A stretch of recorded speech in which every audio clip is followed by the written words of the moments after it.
Hello friends, मैं हूँ राधा अग्रवाल और अपने यूट्यूब चैनल पर मैं एक बार फिर से आज आप सभी का स्वागत करती हूँ। आज मैं आपके लिए लेकर आई हूँ क्लास 6 की इंग्लिश की बुक न्यू इमेजेस के 4th chapter the walrus and the carpenter के क्वेश्चन आंसर्स। मीन्स सभी question answers, answer these question and answer these questions with reference to the context and think an answer. तो आइए सबसे पहले हम solve करते हैं A1 एक्सरसाइज, जो कि है आंसर दीज क्वेश्चंस। ये है हमारे क्वेश्चंस। आई होप आपकी बुक में भी ये सेम क्वेश्चंस ही होंगे।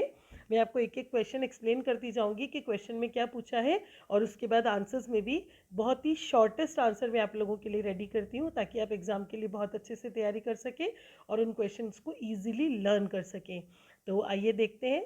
हमारा फर्स्ट क्वेश्चन है, what was odd about the night, why was the moon sulking. एक तरह से इसमें 2 क्वेश्चंस पूछे गए हैं। फर्स्ट क्वेश्चन है कि उस नाइट के बारे में अजीब चीज़ क्या थी, ऑड क्या था उस नाइट में। और दूसरा है पार्ट है इसका कि जो मून है why he was sulking, means उसने मुंह क्यों बना रखा था।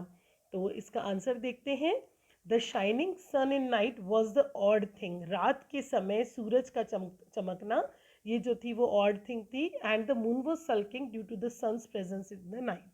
और मून ने इसलिए मुंह बना रखा था, या कहें कि इसीलिए नाराज था, क्योंकि रात के समय जो सूरज की प्रेजेंस थी वो उसे अच्छी नहीं लग रही थी, और इसीलिए वो नाराज था। हमारा सेकंड क्वेश्चन है, why were the walrus and the carpenter weeping. Walrus और कारपेंटर रो क्यों रहे थे। सो यहाँ पर हमारा आंसर है, the walrus and the carpenter were weeping because there was too much sand in the beach. क्योंकि बीच पर बहुत सारी मिट्टी थी, इसीलिए वॉलरस एंड कारपेंटर रो रहे थे। वो चाह रहे थे कि यहाँ से सारी मिट्टी हटा दी जाए। अगर आप इसके पीछे की पूरी स्टोरी समझना चाहते हैं तो आई बटन में आपको ये लिंक मिल जाएगा। इस चैप्टर का मैंने एक्सप्लेनेशन डाला हुआ है, उसमें मैंने हर चीज़ अच्छे से हिंदी में एक्सप्लेन करी है, word to word, sentence to sentence, बहुत ही ईजी लैंग्वेज में मैंने समझाया हुआ है। अगर आप चैप्टर का भी वीडियो देख लेंगे तो आपको क्वेश्चन आंसर समझने में भी बहुत ही आसानी होगी, तो आप जाकर ये वीडियो देख सकते हैं। तो आइए चलते हैं क्वेश्चन 3। क्वेश्चन 3 है हमारा, whom did the walrus and the carpenter beg to come for a walk। Walrus और कारपेंटर ने किसको रिक्वेस्ट की थी अपने साथ वॉक पे चलने के लिए। तो हमारा आंसर है, they begged the oysters to come for a walk. उन्होंने ओइस्टर्स से प्रार्थना की थी कि चलो हमारे साथ घूमने के लिए चलो, एक वॉक के लिए चलो। Then fourth question, what was the eldest oysters reaction. जो सबसे बूढ़ा जो ओइस्टर था उसका क्या रिएक्शन था जब उन्होंने वॉक के लिए पूछा था वॉलरस एंड कारपेंटर ने। तो सबसे बूढ़ा जो ओइस्टर था उसने क्या जवाब दिया था। हाँ, आंसर है हमारा, the oldest oyster winked, looked at them and shook his head to deny. वो बूढ़े ओइस्टर ने विंग्ड मतलब अपनी पलकों को झपकाया, उन दोनों की तरफ देखा और उसके बाद अपना सिर ना में हिला दिया, यानी कि उसने असहमति प्रकट कर दी, जाने के लिए मना कर दिया कि मैं नहीं आ रहा हूँ। Then question 5 is, how far did the young oysters walk. जो छोटे ओइस्टर्स थे वो कितनी दूर चले थे। The young oysters walked a mile और सो। लगभग 1 माइल के जितना वो चलकर आ गए थे वॉलरस एंड कारपेंटर के साथ। Then question 6 is, what did the walrus wish to talk about. Walrus किसके बारे में बात करना चाहता था। तो आंसर है, the walrus wished to talk about shoes, ships, sealing wax, cabbages और किंग्स। वो जूतों, जहाज़ों, सील करने की जो वैक्स होती है, जिस मोम से सील लगाई जाती है वो मोम, पत्ता गोभी और राजाओं, इन सब के बारे में, यानी कि कोई भी टॉपिक हो वो बस बहुत सारी बातें करना चाहता था। देन क्वेश्चन 7 है हमारा, why did the oysters turn a little blue. Oysters जो है वो थोड़े नीले क्यों पड़ गए थे। The oysters turned in blue in fear that they would be eaten. Oysters नीले इसलिए पड़ गए थे क्योंकि वो डर गए थे कि अब उन्हें खा लिया जाएगा, और डर से नीले पड़ गए थे वो। देन क्वेश्चन 8 आता है हमारा इसके बाद, why did the walrus and the carpenter invite the ओइस्टर्स, what was there real intention. Walrus and carpenter ने उन्हें क्यों इनवाइट किया था, उनका रियल इंटेंशन क्या था।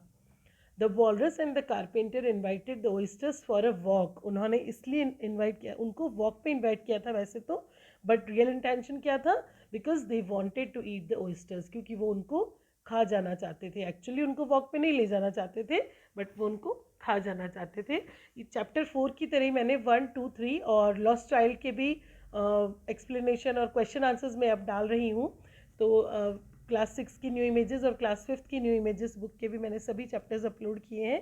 6 के अपलोड चल रहे हैं वीडियोस के, तो अगर आप और भी वीडियोस देखना चाहते हैं तो प्लीज़ मेरे चैनल को विजिट करिए एक बार और ज़रूर सब्सक्राइब कर दीजिए, ताकि जैसे ही मैं नई वीडियो अपलोड करूँगी आप तक ये तुरंत पहुँच जाएंगे और आप अपने एग्ज़ाम की तैयारी अच्छे से कर पाएंगे। Thank you so much.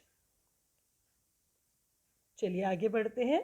ये है हमारे answer these questions with reference to the context. इसमें जो हमें ऊपर लाइनें दी गई है उन्हीं के बीच में से क्वेश्चंस पूछे जाते हैं, तो हमें उसी के संदर्भ में इनका जवाब देना होता है। सो हमारे फर्स्ट क्वेश्चन की लाइन्स हैं, it's very rude of him she said to come and spoil the fun. उसने कहा कि बहुत ही रूड है और आके और सारे फन को स्पॉइल कर देना, सारा मज़ा ख़राब कर देना। सो क्वेश्चन है हमारा, name the speaker whom was she referring to। तो यहाँ पर स्पीकर है सन, सॉरी स्पीकर है मून। यहाँ पर मून बात कर रहा है कि it's very rude of him, ये जो सन के लिए बोल रहा है कि बहुत ही रूड है, and she is referring to the moon. यहाँ पर शी जो आया है कि शी सेड, तो ये लाइनें कौन कह रहा है, ये मून ही कह रहा है, तो मून के लिए ही आया है शी सेड, और मून ही जो है यहाँ पर स्पीकर है। देन हमारा इसका बी क्वेश्चन है, पार्ट बी पार्ट है, how did he spoil the fun, how was her mood. उसने कैसे फन को स्पॉइल कर दिया था। ही मीन्स सन ने, जो भी है जिसके लिए कह रहे हैं कि to come and spoil the fun, उसने कैसे फन को स्पॉइल कर दिया था और उसका मूड कैसा था, यानी जो कहने वाला है उसका मूड कैसा था। So the sun spoil the fun by appearing in the night. Sun ने रात में आके मज़ा ख़राब कर दिया था, और जो मून था उसका मूड जो है सल्किंग था, the moon was sulking. Then second question की लाइन्स है हमारी, but for young oysters hurried up, but 4 young oysters hurried up all eager for the treat. लेकिन 4 जो यंग ओइस्टर्स थे, छोटे ओइस्टर्स थे, वो जल्दी से मान गए और बहुत ही बेचैन थे, वो ट्रीट के लिए बहुत ही उत्सुक हो रहे थे। Now part first question is what treat were the oysters ready for, and part B is who was giving them the treat, was it really a treat, why. तो आइए देखते हैं पहले फर्स्ट क्वेश्चन का answer, that what treat were the oysters ready for.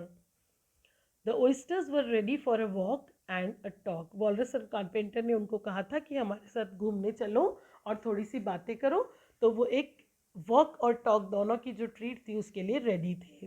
Then second part का answer है हमारा कि the walrus and the carpenter were giving the treat, it was not a treat, they wanted to eat the ओइस्टर्स।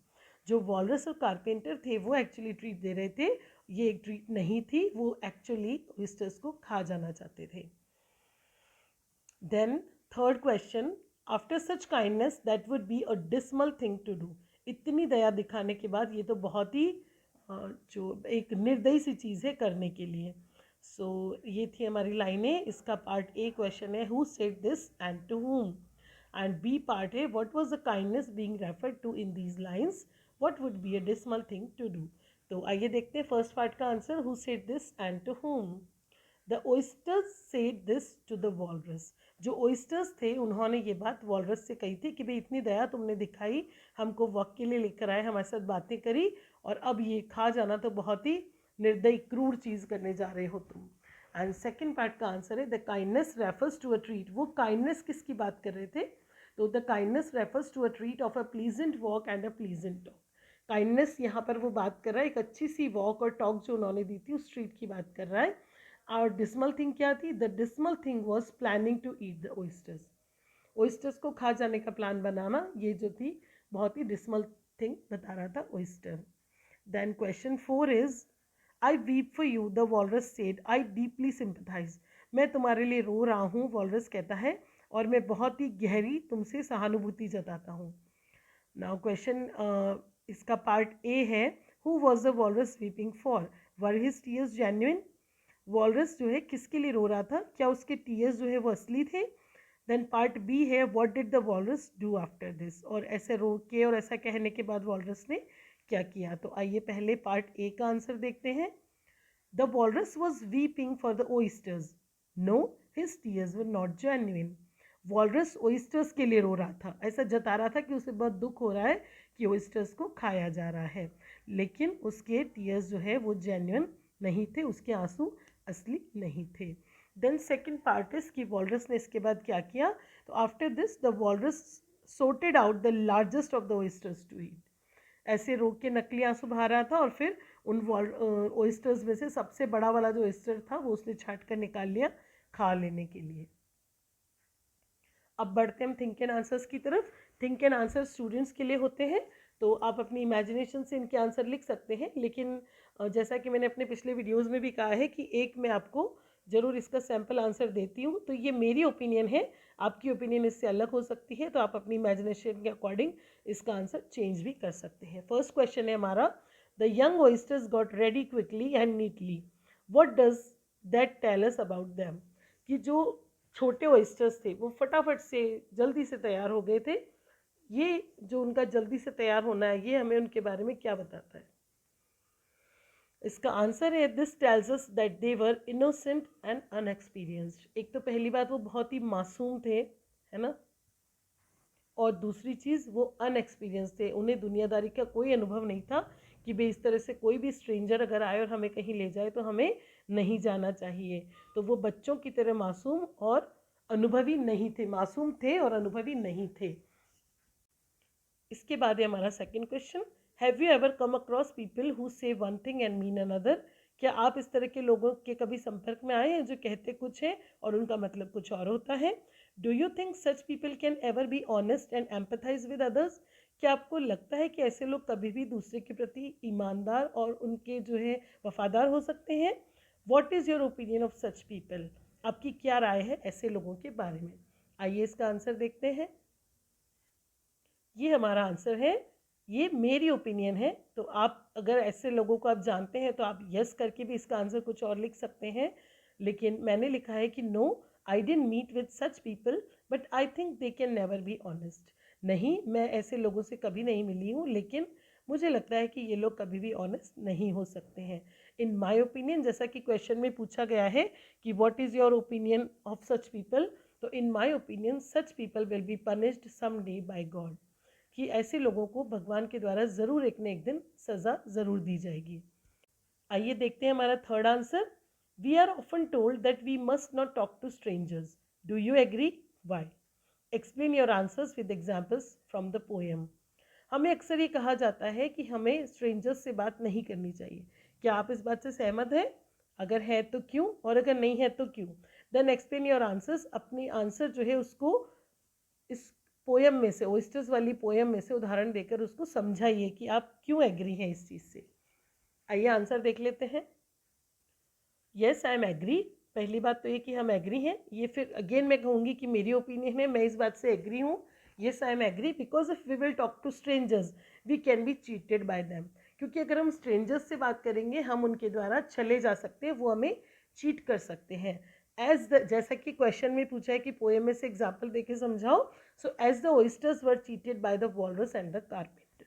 जिस तरह से ओइस्टर्स को walrus and carpenter दोनों ने चीट किया था, वैसे ही हम भी दूसरों के द्वारा चीट किए जा सकते हैं, इसीलिए हमें स्ट्रेंजर्स से बात नहीं करनी चाहिए। Thank you so much for watching the video.